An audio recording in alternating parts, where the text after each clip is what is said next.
Good afternoon, and thank you everyone for being here. As Nathan said, my name is Jeremy Brown. I'm the overall National Special Security Event Coordinator for this year's Asia Pacific Economic Cooperation Leaders Summit, which will be here in San Francisco next week. The purpose of today's meeting is to provide an update to security measures that have been put in place in preparation for next week, and which will be standing up and occurring next week. Before we discuss some of those security measures, I just want to thank the individuals that are standing up here with me. Chief Bill Scott, Assistant Chief David Lazar, Assistant Chief Steve Ramos, Captain Sunshine Garside, and SAC Robert Tripp from the Federal Bureau of Investigation. Without these individuals here and their teams, as well as other state, local, and federal partners, this would not have been possible. And so I just want to highlight the extraordinary amount of effort that has gone into this plan. First, in terms of impacts to the community, I want to go over some street impacts, and then we'll discuss some other potential impacts that will occur due to security measures.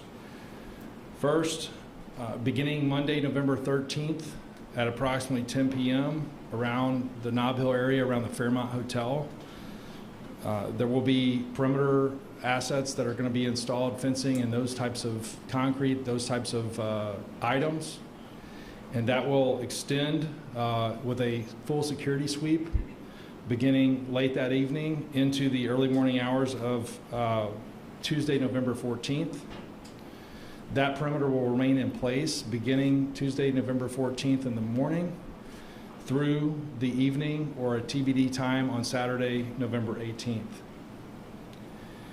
In addition, around the Moscone Center, you'll see similar activity that will begin the evening of Tuesday, November 14th, again at approximately 10 p.m. That will go along with a full security sweep that will continue in that area until approximately the early morning hours, 6 a.m. or so, of Wednesday, November 15th. That perimeter will then become fully operational, and that will last until a time to be determined on the evening of Saturday, November 18th. Additionally, in areas around the wharf, around the Pier 15 and 17, you'll see additional impacts on the day of Wednesday, November 15th, beginning at approximately 12 noon and lasting throughout the evening. The Embarcadero will be closed between Pier 9 and Pier 23 on that date from approximately 12 noon until 12 midnight.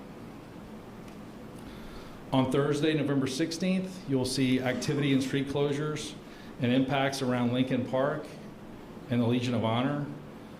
These will begin at approximately 12 noon and extend throughout the evening of November 16th. Prior to these security measures being fully put into place and the Secret Service standing up our perimeters, the public and the citizens of San Francisco, the residents of San Francisco and visitors may notice other barriers, security barriers, fencing, concrete barriers that are being erected as we work to build our perimeter. This may impact certain lanes of travel, sidewalks, temporarily as these items are installed. There should also be an expectation of parking restrictions. All parking signs will be posted at least 72 hours in advance, and any vehicle parked in violation is subject to tow. I want to clarify a little bit about the map that was last discussed when we were here in mid-October about 3 weeks ago. So there's been some small updates to the map, but what I really want to talk about is just clarifying what some of the items on the map mean. The first thing on the map is what is a green-colored vehicle exclusion zone. It can also be referred to as local traffic only. And what that means is that only authorized vehicles may enter that zone. Additionally, any vehicles that are authorized to enter that zone need to be inspected. Pedestrians may enter this green zone without any screening or providing any identification of any kind. Anyone seeking to access this zone in their vehicle must have a valid reason to enter, such as being a resident, guest of a resident, or business patron. And as I said before, their vehicle must undergo an inspection.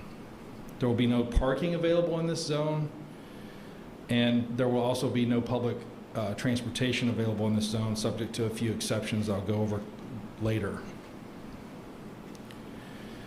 The city will have parking control officers that direct people around this vehicle exclusion zone, and there will be ambassadors that will direct transit riders to temporary bus stops and other mass transit diversion routes. Paratransit, this is one of the exceptions, will be allowed within this zone, subject to vehicle inspection, and the team has worked very hard on a plan for that. But taxis and other vehicles carrying paratransit customers and non-paratransit vehicles will not be allowed within the zone. Bicycles and scooters are allowed once properly screened. Deliveries are allowed into the zone via the remote delivery site that we have set up at Pier 27 that will also become operational on the morning of the 15th. The red area on the map is the pedestrian controlled access zone. And this area is restricted and not generally authorized to general public access. Individuals seeking to enter this zone must usually be credentialed as an APEC leader, attendee, a worker of the APEC, or be frequenting a business establishment which is open to the public inside this perimeter. In this zone, people will need to be screened to enter. There will be no parking or transit within this zone. There are no private residences within the red zone.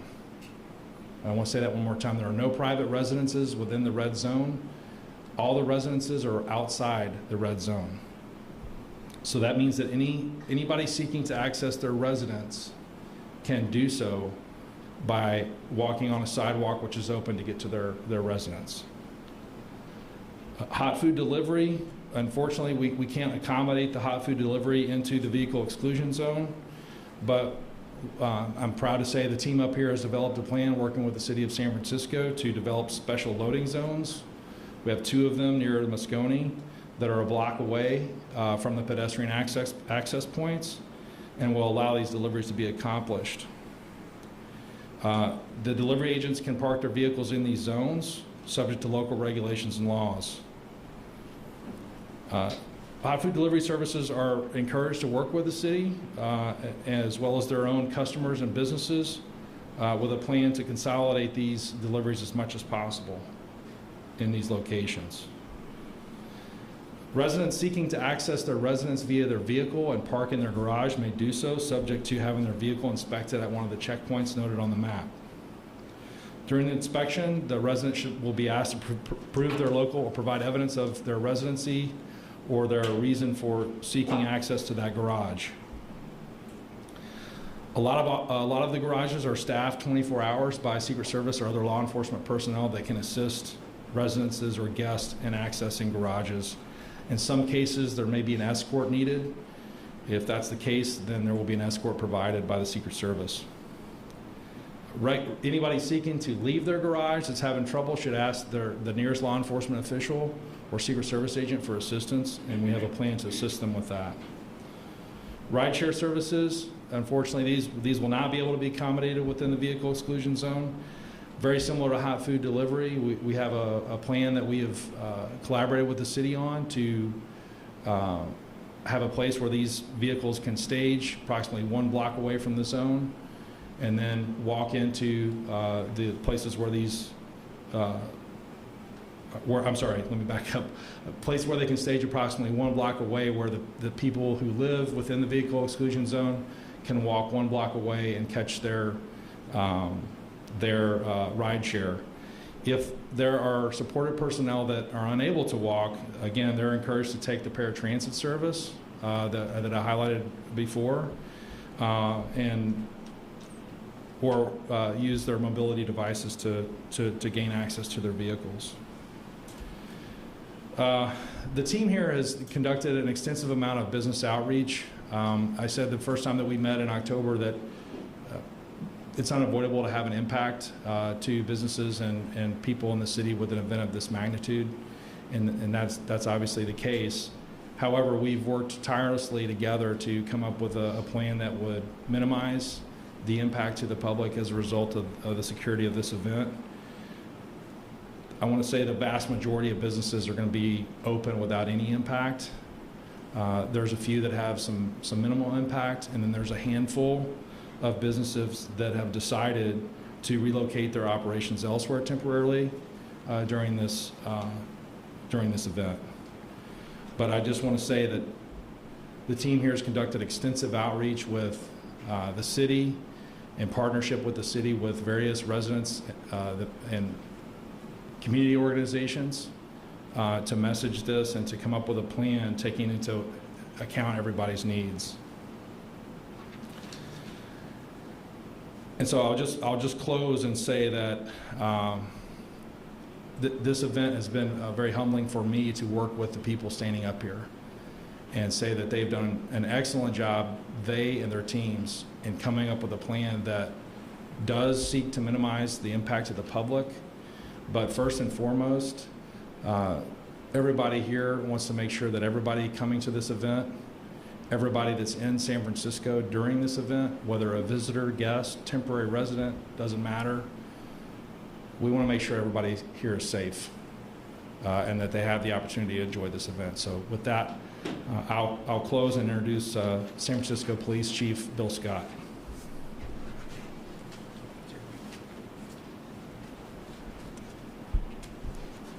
Good afternoon, and thank you, Special Agent in Charge Brown.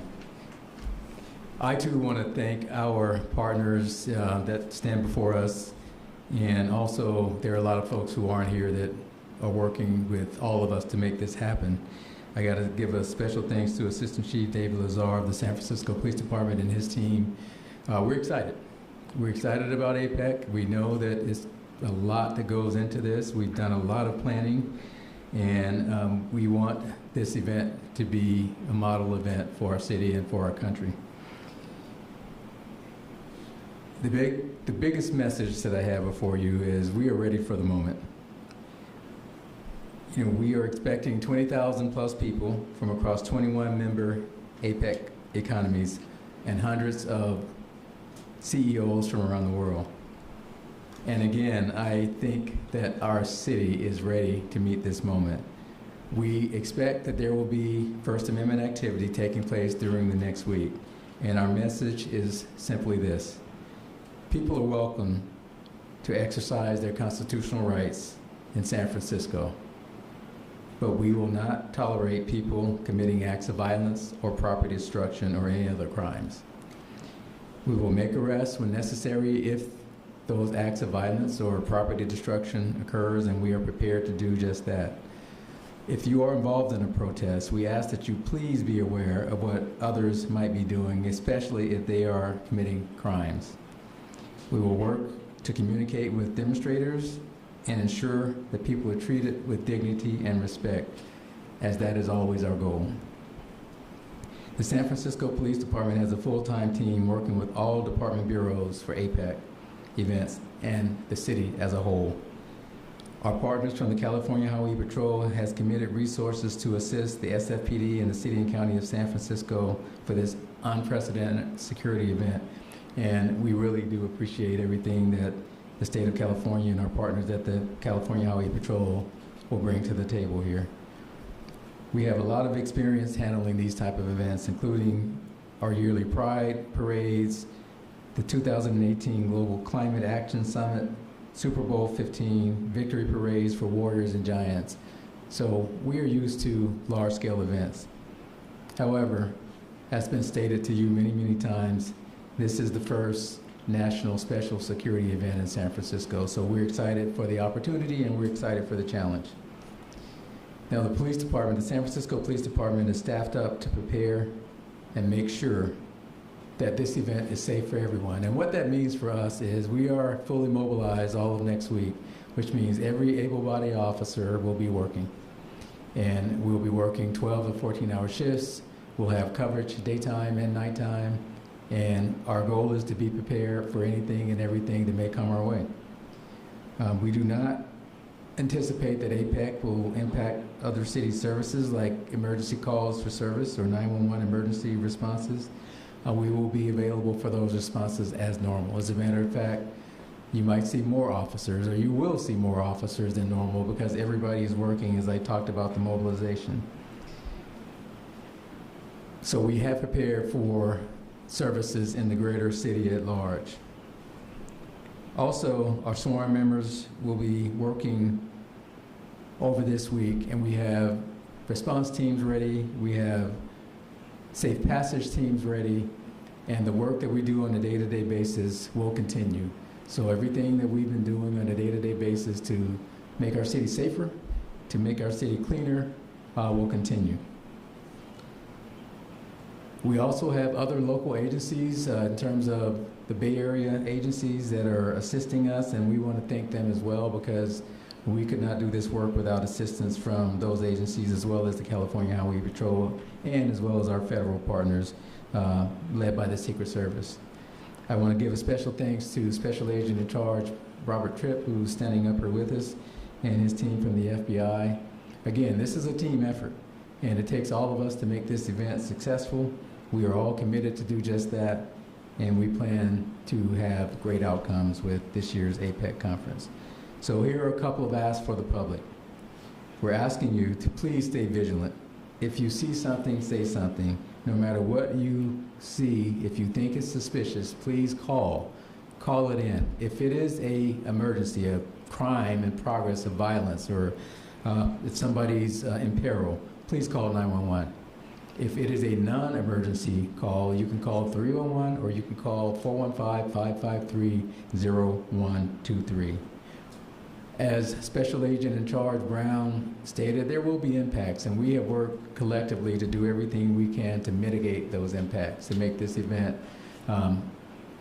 as the least impactful as possible. Traffic will be a concern, so we ask that you be patient. Allow yourself extra time. Please, if you go on the San Francisco MTA website and scroll down to APEC, you can get all the maps, all the road closures, and that will remain up to date. And I think MTA has done a great job informing the public. So those maps are active, and they will be updated as changes occur. If they occur, please take advantage of that and bake that into your planning. Take public transit or walk. As Special Agent in Charge Brown stated, some of the secure zones, unless you are a resident there or visiting a resident there, or you work there, you won't be able to drive around freely in these zones. So please, if you're able to, we ask that you take public transportation and walk. We ask that you enjoy this beautiful city as you would normally. You know, we do have our secure zones around the city, but the rest of the city is open for business. And there's a lot to do here for those that will be visiting. It's a beautiful place to visit, and we ask that you enjoy the city as you normally do. As was stated, you know, the businesses will be open except where noted, and the businesses, the few that will be closed, that will be made public. The San Francisco Police Department will be out there 24 hours a day, 7 days a week as always, ensuring that not only our community is safe, but everybody who is here to visit our great city for the APEC conference will be safe as well.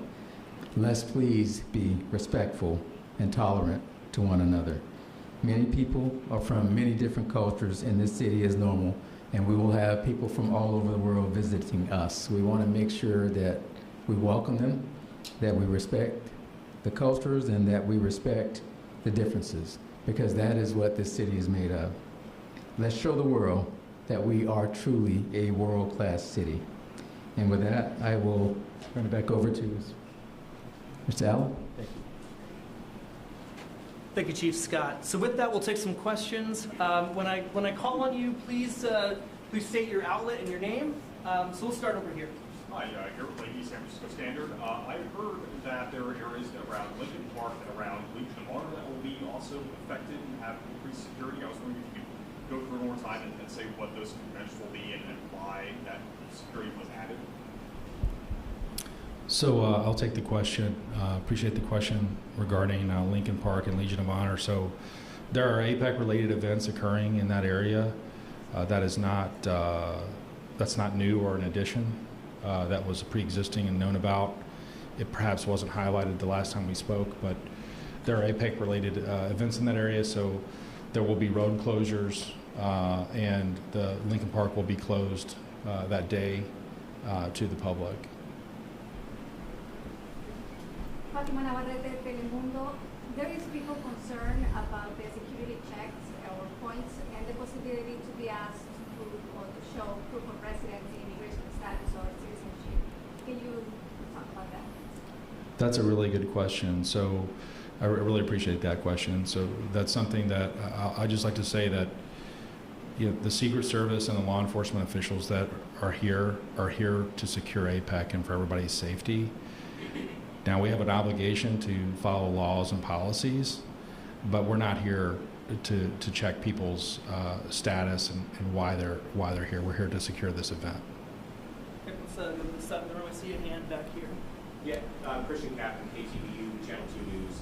Wondering if, without tipping your hand too much, of course, if you've received any specific or credible threats to this event. Are you monitoring any chatter? Have you heard anything so far? Great question. So what I would say is, the Secret Service, along with our state and federal partners, are actively monitoring all threats. That's happening now as we speak.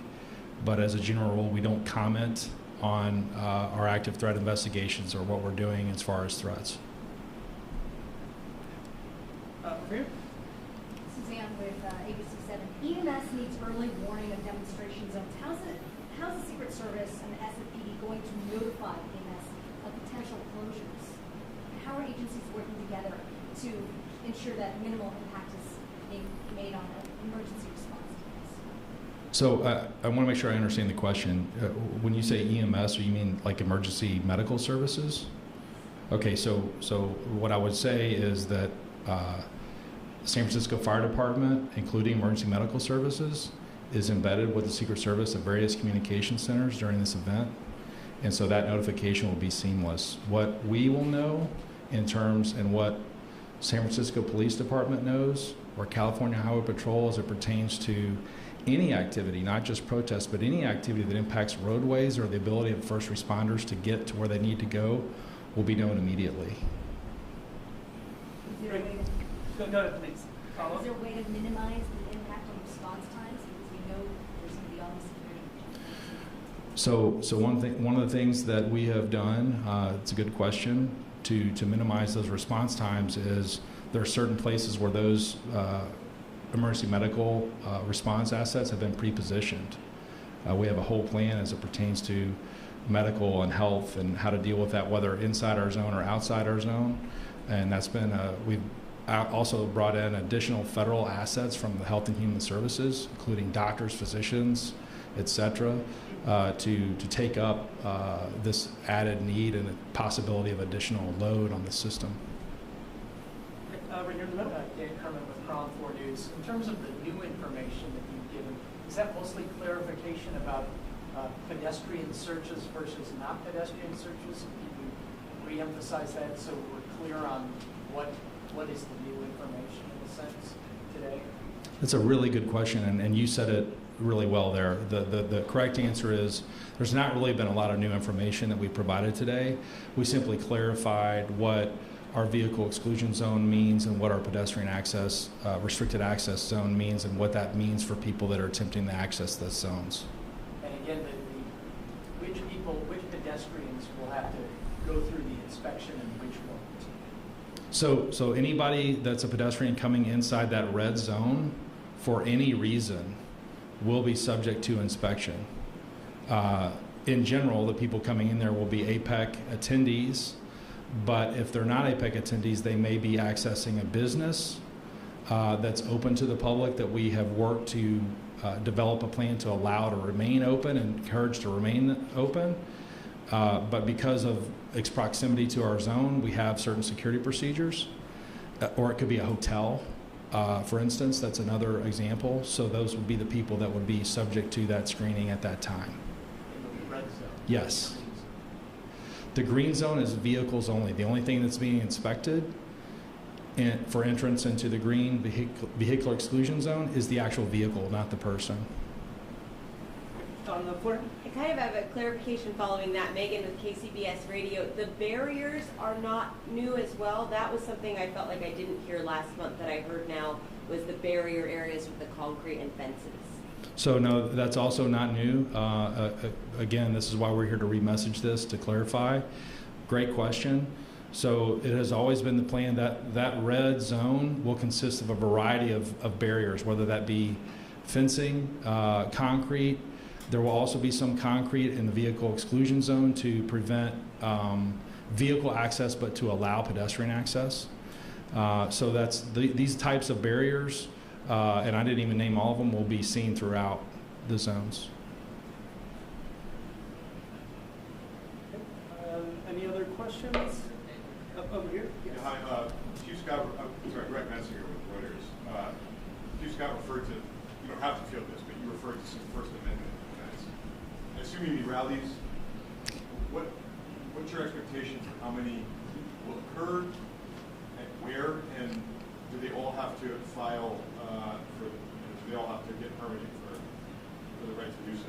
Well, that would be our preference in terms of permits, but we know that people exercise First Amendment rights quite often and they don't seek out permits. So we follow various sources of information. There are quite a bit of out on open source social media, quite a bit of chatter about potential protests. We try to vet those as much as we can.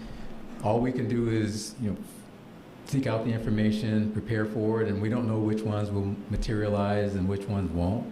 But we have learned of many that at least are out there on social media. Can you give any sense of how many you're expecting? And again, where? Like, is there an exclusion zone for where I can hold my rally, permanent or no? Yeah, some of what we have seen, it doesn't really give a location. It just gives maybe the name of the group that's protesting and the day that they plan to protest. If we're lucky, we'll get the time. So it's very fluid, but we have to be prepared for anything and everything for this, and that's why we are deploying the way we are deploying. These type of events, rather, oftentimes draw First Amendment activity, so that's not unusual at all. Our role and our responsibility is to keep them peaceful as much as we can do that. Ask people to be respectful to each other. We will definitely respect people's First Amendment rights, but also we want to make sure that everybody stays safe. So we can't tolerate violence and property destruction, but we will any day, every day exercise your First Amendment rights. So And just the last one, dozens, hundreds, 5? What's your percentage? we expect at least several a day is what we're learning about. Again, though, you never know which ones are going to materialize and which ones don't. So we just have to kind of take them on face value and prepare. Okay, we have time for about 3 more questions. We'll start here. Just to follow up with that, if peaceful protesters are marching towards the green zone, will you allow them to enter the green zone? And then following up separately, can you comment on President Xi of China confirmed visiting, meeting with President Biden? Does that impact the security preparations at all? Well, I'll take the first question, and maybe that second question, if Special Agent George Brown can answer that, maybe he will. But the first question is, people can access the green zone. There are people that who live there. We expect that there will be First Amendment activity within that zone. They cannot access the red zones, as was stated by Special Agent in Charge Brown. So we will facilitate that, and we will do everything we can to make sure that they remain peaceful and safe for everybody. But the green zone is open, and we can't prohibit First Amendment activity in the green zone. As to the second part of the question, I think I'm just going to say it back to make sure I heard it correctly. How will the impact of President Biden and President Xi from China impact the security for this event? So, first thing I would say is, good question. I think this is out there in the public, but I would refer you to the State Department protocol and the White House for any particulars regarding President Xi or President Biden's visit. I would simply say that part of the reason why this event is a national special security event is because the President of the United States is going to be here, as well as a number of other world leaders. And so that was already part of our plan, was to have a security plan that accounted for these types of high-level leaders. Last question? Anything else? Okay, thank you very much, everyone, for coming, and see you soon.